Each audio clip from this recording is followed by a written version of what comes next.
اچھا بھائی، سب سے پہلے ان موصوف کو سنیں، پھر میں آپ کو حقیقت سے آگاہ کرتا ہوں۔ آپ خود سوچیں کہ نبی اسلام نے کہا نا سورہ کہف، جس طریقے سے، اور جس بندے کو مسئلہ ہے نا میں کہف بولتا ہوں، عرب میں کہف ہی بولتے ہیں، یہ کہف اردو میں بولتے ہیں۔ اچھا، یہ موصوف کہہ رہے ہیں کہ میں کہف بولتا ہوں کیونکہ کہف عربی میں کہف ہی بولا جاتا ہے، اور کہف جو ہے یہ اردو میں بولا جاتا ہے۔ تو سب سے پہلے میں آپ کو کچھ آیات سناتا ہوں سورۃ الکہف کی، نوٹ کہف، سورۃ الکہف، آیت نمبر 9 آپ دیکھ لیں۔ ام حسبت ان اصحاب الکہف والرقیم کانوا من آیاتنا عجبا۔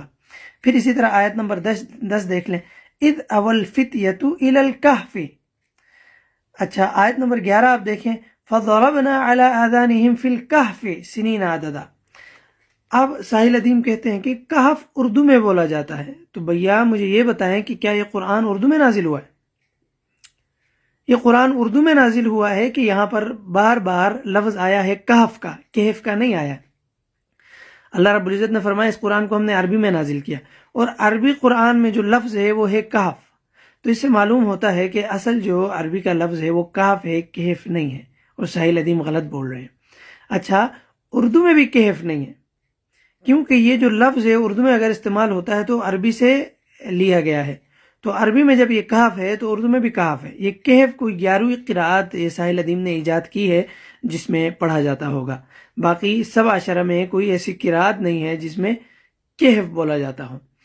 تو ساحل ادیم سے میری گزارش ہے کہ بھیا یہ غور و فکر و تدبر کا درس دینے سے پہلے آپ چیزوں کو پڑھنا سیکھیے گا، قرآن کو پڑھنا سیکھیے، دوسری عربی عبارات کو پڑھنا سیکھیے، پہلے پڑھنا ضروری ہے۔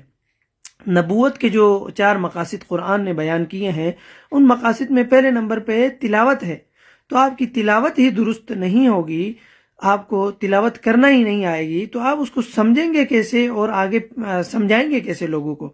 لہٰذا میری درد مندانہ گزارش ہے کہ غور فکر تدبر کریں، لیکن پہلے اپنی قرأت صحیح کریں، اپنی تجوید صحیح کریں۔ اس کے لیے آپ اپنے محلے کے مسجد کے امام صاحب کے پاس جائیں، قاری صاحب کے پاس جائیں، 2 زانو ہو کر بیٹھیں، ان سے سیکھیں۔ والسلام علیکم۔